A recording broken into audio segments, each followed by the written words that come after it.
Niki Lauda's retirement has overshadowed all else at the Canadian Grand Prix this weekend.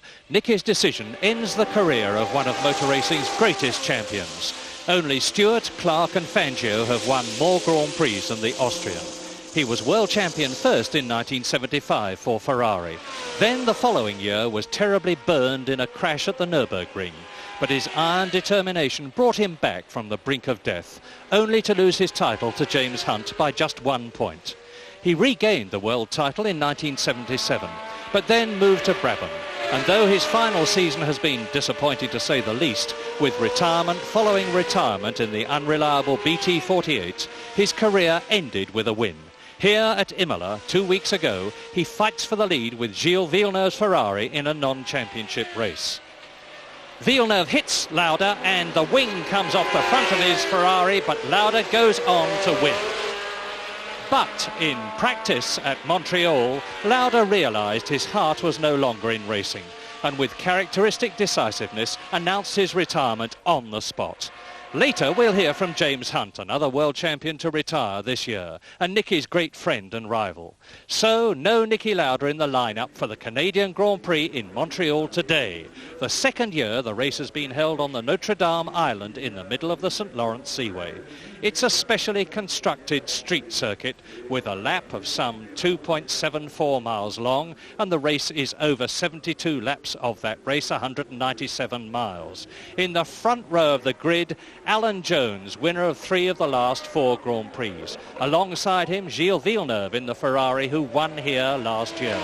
Then Clay Regazzoni in the Saudia Williams and Nelson Piquet in the brand new Ford-engined Brabham BT49.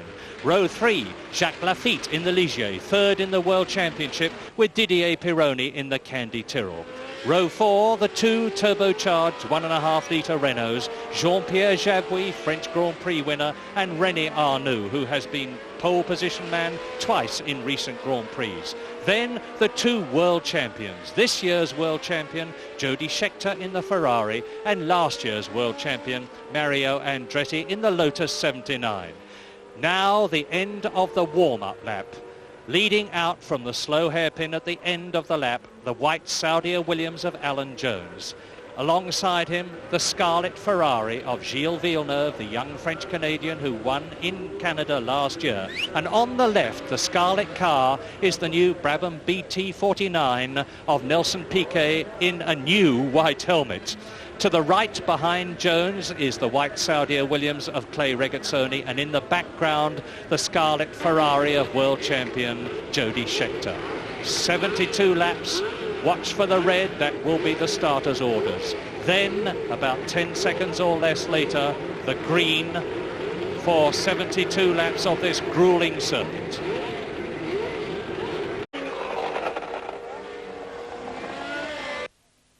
Well, off the track, the main story to come out of Montreal this weekend has, of course, been Niki Lauda's decision to retire from motor racing. The Austrian, who was twice world champion, made up his mind to quit after the first practice session for tonight's race when he had been driving the new Ford-powered Brabham that's replacing the Alfa Romeo engine, which was so unreliable for Lauda this season. Well, Niki is now in the United States, apparently looking to buy himself a new aeroplane. But just before practice started in Montreal, he talked to Jackie Stewart, and possibly some of the reasons for his decision were already in his mind. Some people might say that Niki Lauda could have been more successful in 1979 if he had given motor racing his complete undivided attention.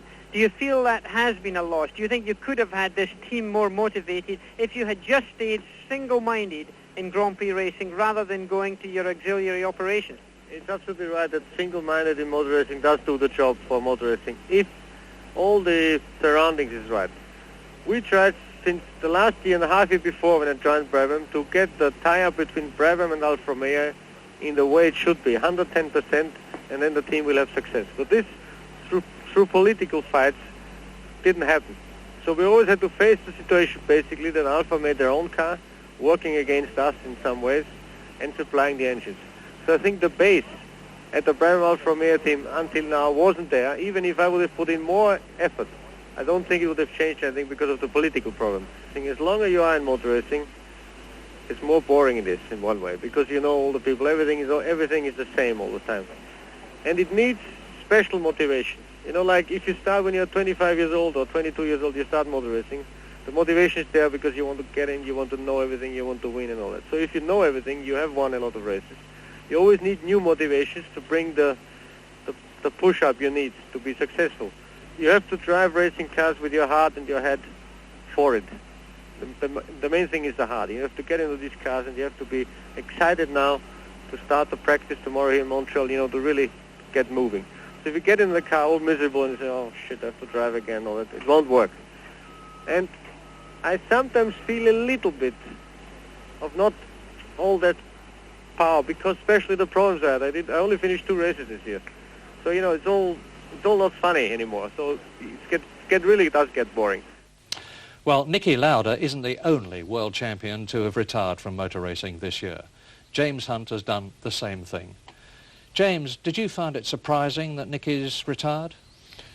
Not really, Murray. He caught me a little bit by surprise because there's been so much argy-bargy and manoeuvrings of contracts and things for next year. But, I mean, a few months ago I would have said that it was an absolute natural for him. In fact, I talked to him and urged him to do so, because I think, you know, it's reached a point. He's not winning races. He's scored 4 points this year. He hasn't won a Grand Prix, not through any fault of his own, because he's been in a car that hasn't been capable of winning a Grand Prix.